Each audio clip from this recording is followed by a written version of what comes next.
Bismillahirrahmanirrahim. Assalamualaikum warahmatullahi wabarakatuh.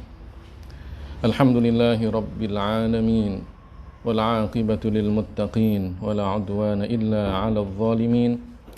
Wassalatu wassalamu ala sayyidina Muhammadin Thahal amin. Wa ala ikhwanihin nabiyyin wal mursalin. Wa man tabi'ahum bi ihsanin ila yaumiddin.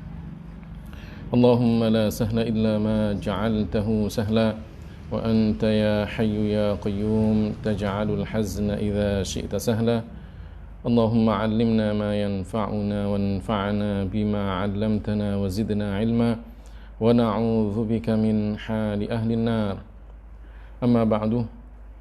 Alhamdulillah, puji syukur kita kepada Allah Subhanahu wa taala.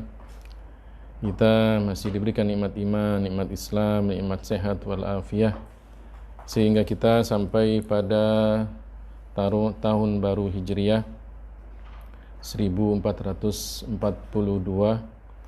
Mudah-mudahan dengan bertambahnya umur kita semakin menjadikan kita orang yang lebih bertakwa kepada Allah Subhanahu wa taala. Dan mudah-mudahan Allah Subhanahu wa taala senantiasa memberikan taufiknya kepada kita semuanya, sehingga kita bisa melaksanakan ketaatan kepadanya dengan istiqomah. Salawat dan salam semoga tercurahkan kepada baginda kita Nabi besar Muhammad sallallahu alaihi wasallam, junjungan kita, suri tauladan kita, uswah hasanah kita. Mudah-mudahan kita senantiasa bisa melaksanakan ajaran beliau, mengamalkan syariat beliau. Pada akhirnya kelak kita mendapatkan syafaat dari baginda kita Nabi besar Muhammad sallallahu alaihi wasallam. Para pemirsa yang dimuliakan oleh Allah Subhanahu wa taala dimanapun Anda berada, alhamdulillah kita sudah masuk pada bulan Muharram. Tepatnya sekarang pada tanggal 9 Muharram, dan insyaallah besok masuk pada 10 Muharram. Mari kita niatkan di dalam hati kita untuk bisa melaksanakan amal ibadah di bulan yang dimuliakan oleh Allah Subhanahu wa taala ini. Dan di antara amal ibadah yang dianjurkan oleh Rasulullah sallallahu alaihi wasallam ketika masuk pada bulan Muharram adalah puasa. Dan di antara puasa yang juga dianjurkan oleh Rasulullah sallallahu alaihi wasallam, disunnahkan oleh beliau, adalah puasa pada tanggal 10 Muharram. Juga banyak sekali amalan-amalan yang baik yang bisa kita lakukan karena bulan Muharram ini adalah bulan yang dimuliakan. Baik itu menyantuni anak yatim, membantu fakir miskin, dan melakukan kebaikan-kebaikan yang lainnya. Mudah-mudahan apa yang kita lakukan dari kebaikan kita niatkan ikhlas karena Allah Subhanahu wa taala, sehingga kita mendapatkan pahala yang setimpal dari Allah Subhanahu wa taala.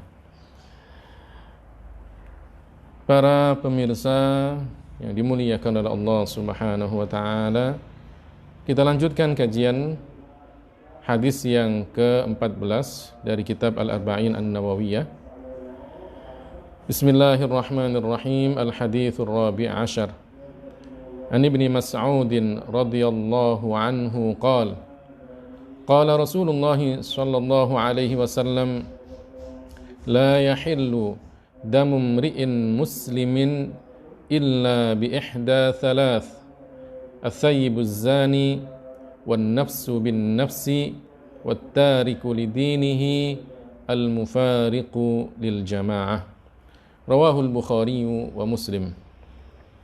Hadis yang ke-14 ini mengatakan dari sahabat Abdullah ibnu Mas'ud, semoga Allah meridhoinya, berkata, Rasulullah sallallahu alaihi wasallam bersabda, tidaklah halal darah seorang muslim kecuali dengan salah satu dari 3 perkara.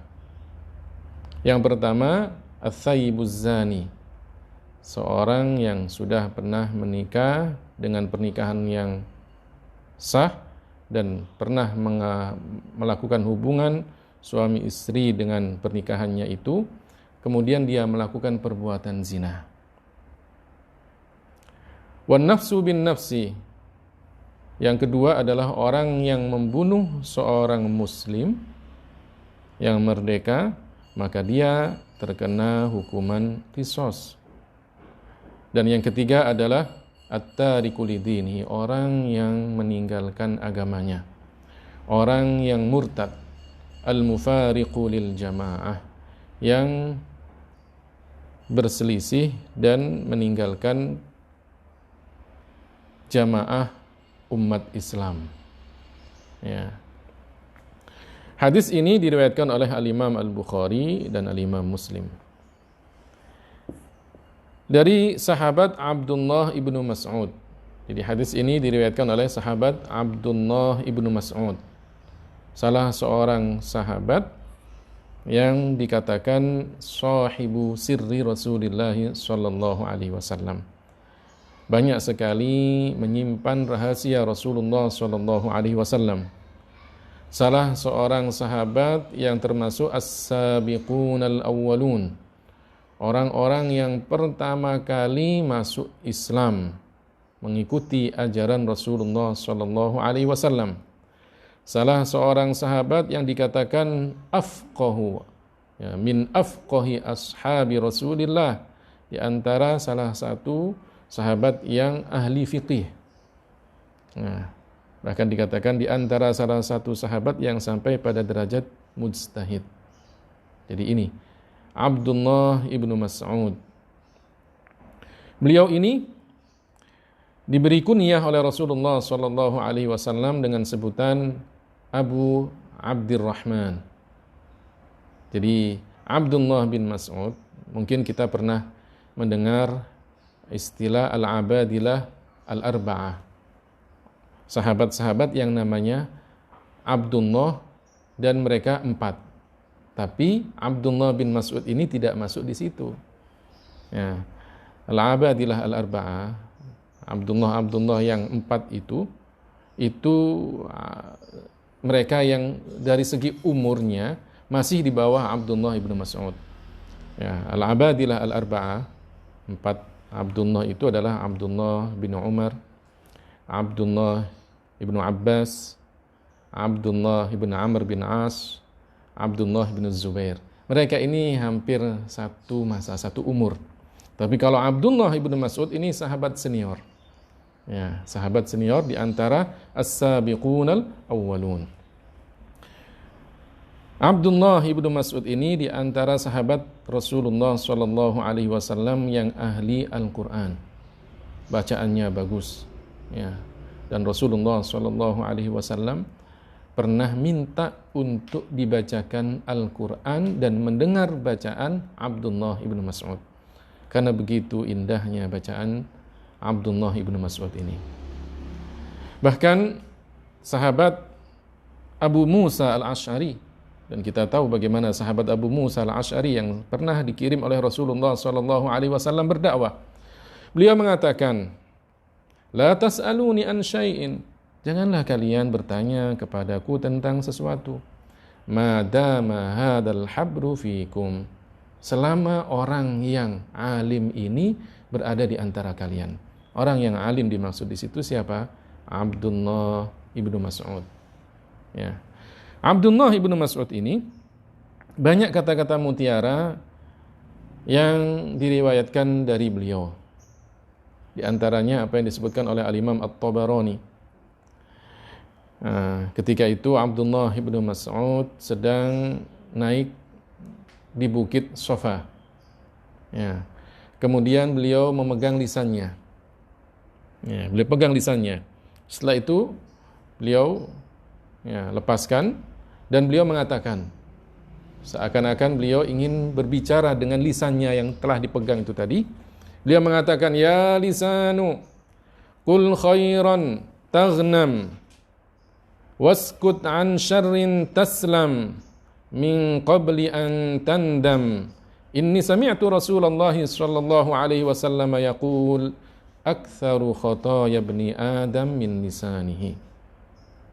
Wahai lisan, katakanlah yang baik, maka kamu akan beruntung. Dan diamlah dari kata-kata yang tidak baik, maka kamu akan selamat. sebelum kamu nanti akan menyesal. Karena saya mendengar Rasulullah SAW bersabda, sesungguhnya dosa anak Adam yang paling banyak adalah dari lisannya. Ini di antara kata-kata mutiara yang disebutkan oleh Abdullah ibnu Mas'ud. Memang beliau ketika itu memegang lisannya beliau. Tapi sesungguhnya itu juga nasihat untuk kita semuanya agar kita bisa menjaga lisan kita. Lisan ini memang kecil bentuknya tapi besar bahaya dan akibatnya. Dengan lisan kita orang bisa melakukan banyak kebaikan, dan dengan lisan kita pun juga terkadang orang bisa melakukan banyak kejahatan. Makanya Rasulullah SAW menyebutkan aktsaru khotoya bani Adam min lisanihi, paling banyak dosa anak Adam itu adalah dari lisannya. Bahkan Rasulullah SAW menjamin, man yadman li ma baina lahyaihi wa ma baina fakhidaihi adman lahul jannah. Siapa yang bisa menjamin untukku sesuatu yang antara dua lahyai, ya, rahangnya ini, ya, dua rahang ini, sesuatu yang antara dua rahang adalah lisannya. Wa ma baina fakhidaihi, ya, dan sesuatu yang antara dua pahanya, yaitu kemaluannya. Apa kata Rasulullah? Adman lahul jannah. Saya akan menjaminnya, ya, menjamin baginya surga. Artinya orang yang bisa menjaga lisannya dari perbuatan maksiat dan juga orang yang bisa menjaga kemaluannya dari perbuatan maksiat, insya Allah orang ini orang yang baik. Maka orang tersebut, ya, berhak untuk mendapatkan surga. Jadi ini Abdullah ibnu Mas'ud. Abdullah ibnu Mas'ud dikatakan meninggal dunia pada tahun 32 Hijriah. Ya, sebagian mengatakan pada tahun 33 Hijriah. Radhiyallahu anhu wa ardhah. Semoga Allah meridhoinya. Qala, beliau berkata, qala Rasulullah sallallahu alaihi wasallam. Rasulullah sallallahu alaihi wasallam bersabda, la yahillu damu mri'in muslimin illa bi ihda thalath. Tidaklah halal darah seorang muslim kecuali dengan salah satu dari tiga perkara. Ini artinya bahwa Islam menjaga kehormatan seorang muslim. Islam memuliakan seorang muslim. Islam menjaga nyawa seorang muslim. Bahkan Rasulullah SAW menyebutkan kemuliaan seorang muslim itu lebih daripada kemuliaan Ka'bah. Rasulullah mengatakan, ma a'dhamaki wa ma a'dhama hurmataki, ya, wa ma a'dhama hurmatiki walakin hurmatal mu'min a'dhamu 'indallahi minki. Sungguh agung engkau wahai Ka'bah, sungguh agung kemuliaanmu, tapi kemuliaan seorang mukmin, ya, lebih agung menurut Allah daripadamu. Ini artinya bahwa jiwa seorang mukmin, jiwa seorang muslim itu dijaga oleh agama Islam. Karenanya tidak boleh seseorang dengan seenaknya, semena-mena, tanpa alasan yang dibolehkan oleh syarak, kemudian membunuh orang lain. Bahkan membunuh diri sendiri pun juga diharamkan, termasuk dosa besar. Ya, meskipun tidak menjadikan seseorang itu keluar dari agama Islam, tapi masuk dalam dosa besar. Membunuh orang lain, membunuh diri sendiri, itu juga adalah sesuatu yang diharamkan di dalam ajaran Islam. Bahkan dalam hadis riwayat Al-Imam Al-Bukhari, Rasulullah SAW mengatakan, man qatala nafsahu bi syai'in 'udziba fihi fi jahannam. Orang yang membunuh dirinya dengan sesuatu, maka nanti dia akan disiksa dengan sesuatu itu di neraka Jahannam. Para pemirsa yang dimuliakan oleh Allah Subhanahu wa taala, Rasulullah SAW kemudian menjelaskan tiga perkara tersebut. Yang pertama adalah at-thayyibuz zani, orang yang telah melakukan hubungan suami istri karena adanya pernikahan yang sah, tapi kemudian dia melakukan perbuatan zina, maka zinanya dikatakan zina muhson. Dan hukuman zina muhson adalah dirajam sampai meninggal dunia. Dirajam. Apa itu? Dilempar, ya, dilempari dengan batu yang ukurannya sedang. Ya, katakan ukurannya seukuran telapak tangan. Dilempar sampai kemudian meninggal dunia. Dan ini adalah hukuman bagi orang yang melakukan perzinaan dan zinanya muhson, baik laki-laki ataupun perempuan. Rasulullah Shallallahu Alaihi Wasallam pernah menghukum seorang laki-laki bernama Ma'iz, ya, atau perempuan Al-Ghamidiyah yang datang kepada Rasulullah Shallallahu Alaihi Wasallam dan dia mengatakan, ya Rasulullah, ini zina itu, wahai Rasulullah, saya sudah berbuat zina. Kemudian dia sedang hamil dari zinanya itu. Maka Rasulullah Shallallahu Alaihi Wasallam mengatakan, rawatlah bayi yang ada di kandunganmu itu, kemudian setelah itu datanglah kepada saya. Setelah kemudian dia melahirkan anak tersebut, datang kepada Rasulullah Shallallahu Alaihi Wasallam karena benar-benar ingin bertobat, mengaku bahwa dia telah berbuat zina. Maka setelah itu kemudian Rasulullah mengatakan, pulanglah, rawatlah anak ini sampai 2 tahun. Setelah itu datanglah kepada saya, dirawat anak ini sampai kemudian selesai dia menyusuinya, baru kemudian datang kepada Rasulullah Shallallahu Alaihi Wasallam. Setelah itu kemudian diberlakukan hukum rajam. Dan para sahabat kemudian mengatakan, ya Rasulullah, dia sudah berbuat zina. Dan kemudian setelah itu disolati oleh Rasulullah Shallallahu Alaihi Wasallam. Para sahabat bertanya, ya Rasulullah, dia telah berbuat zina, Anda mensolatinya? Ya, bahkan Rasulullah kemudian mengatakan, dia sudah bertaubat. Seandainya pahala taubatnya itu dibagikan kepada 70 penduduk Madinah, maka akan mendapatkan semuanya. Ini, dia dihukum rajam. Karena apa? Karena perbuatan zinanya. Ya. Adapun macam kedua dari perbuatan zina adalah zina ghairu muhsan.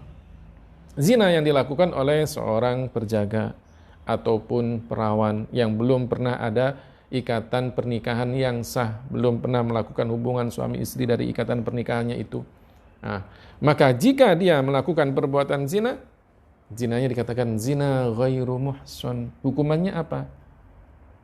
Diasingkan selama 1 tahun dari jarak dia melakukan perbuatan zina itu ke jarak qasar ataupun lebih, dan kemudian dicambuk 100 kali. Ya, cambukan memang cambukan, bukan kemudian cambukan dengan sesuatu yang tidak menyakitkan, tidak. Ya. Cambuk tapi bukan sesuatu yang menjadikan dia cedera tulang-tulangnya, tidak. Tapi cambukan yang memang ya, keras, dan itu sebagai hukuman bagi orang yang melakukan zina ghairu muhsan. Ini. Jadi orang yang telah melakukan hubungan zina yang muhsan, maka hukumannya dalam Islam adalah dirajam sampai dia meninggal dunia. Yang kedua adalah wan nafsu bin nafsi. Orang yang membunuh orang muslim. Ya, orang yang membunuh orang muslim. Karena jika seseorang itu membunuh orang non muslim, maka tidak dihukum dengan hukuman qisas. La yuqtalu muslimun bikafirin. Tidaklah orang muslim itu dibunuh karena telah membunuh orang kafir. Ya. Tapi yang dimaksud di sini adalah an-nafsu bin nafsi, seorang muslim yang membunuh muslim yang lainnya. Ya. Maka dia terkena hukuman qisas. Tapi ada ketentuannya. Apa itu? Jika pembunuhannya dilakukan dengan sengaja. Ya. Apa pembunuhan dengan sengaja?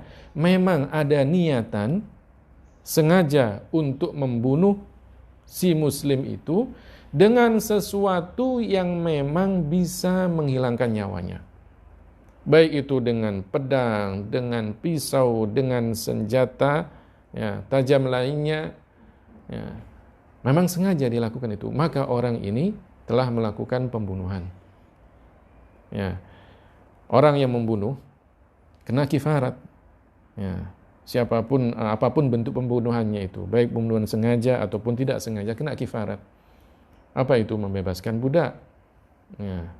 Yang budak itu ya, tidak ada aibnya, sehingga dia bisa melakukan pekerjaan sebagaimana mestinya. Ya, itqu raqabatin mu'minatin salimatin. Ya. Dan kalau seandainya tidak ada budak sekarang, maka apa? Puasa 2 bulan berturut-turut. Ini kifaratnya. Di samping itu, kalau kemudian pembunuhannya sengaja, maka kena kisos. Apa itu? Diberlakukan hukum bunuh. Ya, diberlakukan hukum bunuh. Dikisos. Kecuali jika keluarganya memaafkan dengan diganti dibayar dia. Ya, dia sebagai ganti karena tidak dikisos, dia bayar diat. Ya. Diatnya itu adalah membayar 100 ekor onta ataupun apa yang diminta oleh keluarganya, atau kemudian dimaafkan. Ya, itu juga boleh. Maka tidak terkena hukum bunuh jika kemudian dimaafkan oleh ahli waris dari korban. Ya. Tapi pembunuhan yang bukan dengan sengaja, maka tidak terkena apa? Hukum kisos. Ya. Ya, para ulama menyebutkan mereka pembunuhan yang tidak dengan sengaja terkena apa? Hukum diat saja. Jadi an-nafsu bin nafsi. Ya, an-nafsu bin nafsi. Wattariku lidinihi al-mufariqu lil jamaah. Dan yang ketiga adalah orang yang meninggalkan agamanya, murtad. Al-mufariqu lil jamaah, orang yang berpisah dari jamaah umat Islam. Ya. Jadi ini at-tariku lidinihi, orang yang murtad dengan macam murtadnya, dengan berbagai macam murtadnya. Apakah itu dengan karena ya, kufur keyakinan, atau kemudian kufur perkataan, atau dengan kufur perbuatan, murtad, keluar dari agama Islam. Hukumnya orang ini apa? Dibunuh. Ya. Para ulama menyebutkan orang yang seperti ini dihukumin murtad, maka banyak ketentuan-ketentuannya, di antaranya apa? Dibunuh. Tapi apa? Setelah diminta dia untuk bertobat, istitabah. Para ulama menyebutkan istitabahnya selama 3 hari. Setelah itu kemudian ya, orang ini kalau tidak mau taubat, taubatnya apa? Masuk Islam. Wala yuqbalu minhu illal Islam. Tidak diterima taubatnya kecuali apa? Dia masuk Islam dengan meninggalkan semua kekufurannya.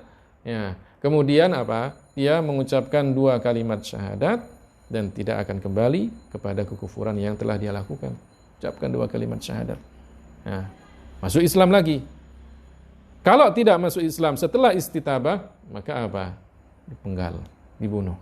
Ya, at-tariku lidinihi.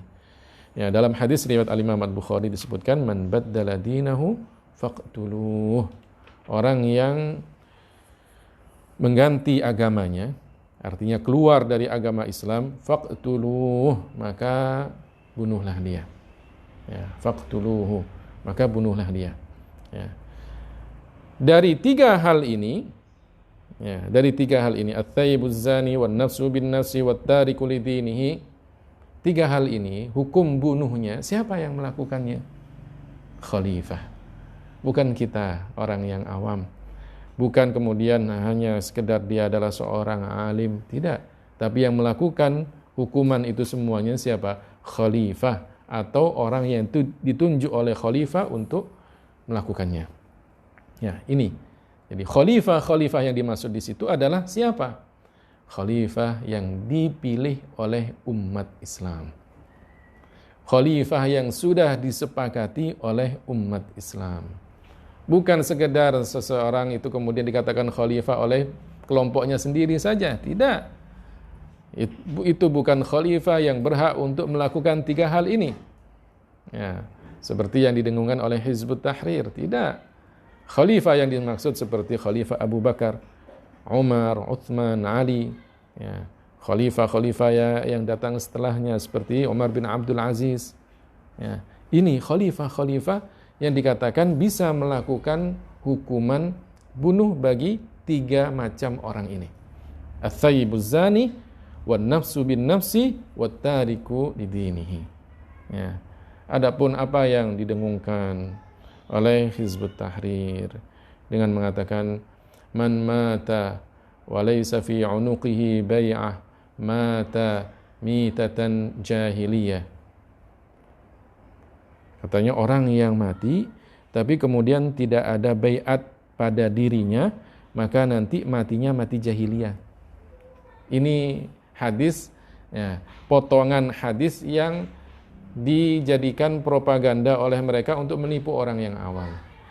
Padahal hadis ini riwayat Al-Imam Muslim itu ada potongan awalnya, bagian awal dari hadis ini. Hadisnya mengatakan, ya, man khala'a yadan min ta'atin laqiyallaha la hujjata lahu, laqiyallaha yawmal qiyamati la hujjata lahu, wa man mata wa laysa fi 'unuqihi bai'ah mata mitatan jahiliyah. Man khala'a yadan an ta'atin, orang yang, ya, tidak mau berbaiat, atau orang yang kemudian menarik baiatnya dari ketaatan kepada seorang imam, khalifah. Man khala'a yadan an ta'atin laqiyallaha yawmal qiyamati la hujjata lahu. Nanti pada hari kiamat dia tidak akan ada hujjah, ada alasan, tidak ada alasan. Ya, maka dia tetap orang yang salah. Ya. Wa man mata, ada wawunya, wawu ataf. Ya, kembali kepada sebelumnya, dan orang yang meninggal dunia walaysa fi unuqihi bai'ah, dan kemudian tidak ada baiat pada dirinya kepada khalifah yang sudah terpilih, mata mitatan jahiliyah, maka dia matinya, ya, sebagaimana matinya orang-orang yang jahiliyah, artinya berdosa besar. Ini yang dikatakan al-mufariqu lil jamaah, orang yang meninggalkan jamaah umat Islam. Ya, seperti dulu pada masa Abu Bakar As-Siddiq, Khalifatul Rasyid yang pertama, itu kan ada orang-orang yang kemudian murtad, meninggalkan agama Islam dan kemudian ikut kepada orang-orang yang mengaku dirinya Nabi. Ya, makanya kemudian diperangi oleh Khalifah Abu Bakar. Pada masa Khalifah Ali, Sayyidina Ali pun juga ada orang-orang yang meninggalkan jamaah. Orang yang tadinya berbaiat kemudian menarik baiatnya, orang yang mereka tidak mau memang berbaiat kepada Khalifah Ali, bahkan kemudian yang memerangi Sayyidina Ali, ada. Makanya disebutkan di dalam satu perkataan, ya, perkataan Sayyidina Ali, ya, dikatakan umirtu biqitalin nakithin wal qasitin wal mariqin. Saya diperintahkan untuk memerangi orang-orang nakithin, orang-orang yang menarik baiatnya dari saya, artinya tidak lagi mau taat kepada seorang imam. Wal mariqin wal qasitin, ya, wal qasitin, orang yang tidak mau berbaiat kepada Sayyidina Ali. Wal mariqin, orang-orang yang, ya, keluar dari ketaatan kepada Sayyidina Ali, orang-orang yang keluar dari agama Islam. Ya. Maka apa? Orang-orang yang tidak berbaiat ini diperangi. Ya, karena pada masa Sayyidina Ali, ya, ada beberapa orang yang tidak mau berbaiat. Ahlus Syam, penduduk Syam, ya, yang kemudian mereka adalah dipimpin oleh sahabat Muawiyah. Ya, Ahlus Syam tidak mau berbaiat kepada Sayyidina Ali, ataupun orang-orang yang menarik baiatnya kepada Sayyidina Ali. Ada beberapa sahabat, ya, bahkan sahabat yang terkemuka. Para ulama mengatakan sahabat-sahabat yang terkemuka ini, ya, ketika kemudian memerangi Sayyidina Ali, salah. Tapi mereka ini adalah orang-orang yang mulia. Sebelum meninggal dunia, mereka ini sudah bertaubat dari perkara tersebut. Siapa di antaranya? Sahabat Talha, Zubair, bahkan Sayyidatuna Aisyah radhiyallahu anha. Tapi sebelum beliau-beliau ini meninggal dunia, beliau sudah bertaubat dari perkara itu. Ya. Bahkan kemudian ada yang diperangi oleh Sayyidina Ali karena mereka apa? Keluar dari agama Islam, kaum Khawarij. Ya. Yang dikatakan keluar dari agama Islam, al-mariqin, mereka diperangi oleh Sayyidina Ali. Ini yang dikatakan al-mufariqu lil jamaah, keluar dari jamaah umat umat Islam. Keluar dari khalifah yang benar, bukan khalifah yang kemudian digadang-gadang oleh Hizbut Tahrir. Bahkan dikatakan dalam beberapa nas kitab-kitab mereka bahwa kalau tidak ada khalifah selama 3 hari berturut-turut, maka semua umat Islam berdosa. Sehingga kemudian apa? Mereka mendengungkan, oh kami punya khalifah. Khalifah, dipilih khalifahnya mereka, Taqiyuddin An-Nabhani. Maka kemudian Taqiyuddin ini menjadikan anak-anaknya sebagai amir. Ada amir di daerah Irak, ada amir di daerah Syam, ada amir di daerah Mesir. Bahkan kemudian istrinya dikatakan apa? Ummul Mukminin. Ini khalifah-khalifah yang seperti ini, yang sekarang masih didengungkan. Kita tidak mengupas beberapa hal tentang Hizbut Tahrir berkenaan tentang akidahnya. Ya, ini hanya beberapa kesalahan tentang pemahaman tentang masalah khalifah. Kalau kita kupas tentang masalah akidahnya, akidah Hizbut Tahrir itu sama dengan akidah Mu'tazilah. InsyaAllah kita akan bahas pada kajian yang lainnya. Jadi hadis ini menjadikan kita menghargai seorang muslim. Maka tidak seenaknya orang itu melakukan pembunuhan kepada muslim yang lainnya. Sebagaimana yang dilakukan oleh orang-orang yang melakukan teror, kaum terorisme, radikalisme, yang mengatakan bahwa yang penting kebenaran ada pada mereka, yang lainnya salah, bahkan kemudian berani untuk melakukan pembunuhan kepada orang lain, meskipun orang itu adalah muslim. Kenapa? Karena tidak mengikuti jamaahnya. Padahal Rasulullah SAW mengatakan, la yahillu damu mri'in muslimin illa bi ihda thalathin. Tidaklah halal darah seorang muslim kecuali dari salah satu dari 3 perkara. Ats-tsayyibuz zani, seorang yang melakukan zina muhsan, wan nafsu bin nafsi, seseorang muslim yang membunuh muslim yang lainnya, wat tariku lidinihi, seseorang yang meninggalkan agamanya, murtad, keluar dari agama Islam, al-mufariqu lil jamaah, yang meninggalkan jamaah umat Islam. Jadi inilah keterangan dan penjelasan dari hadis yang ke-14. Mudah-mudahan kita bisa mengambil hikmah dan pelajaran darinya, sehingga kita senantiasa menjunjung tinggi persaudaraan di antara kita, menghormati sesama muslim, dan tidak melakukan kejahatan, bahkan pembunuhan kepada sesama muslim. Mudah-mudahan ada hikmah dan manfaatnya. Kurang lebihnya saya mohon maaf. Hadanallahu wa iyyakum ajma'in. Assalamualaikum warahmatullahi wabarakatuh.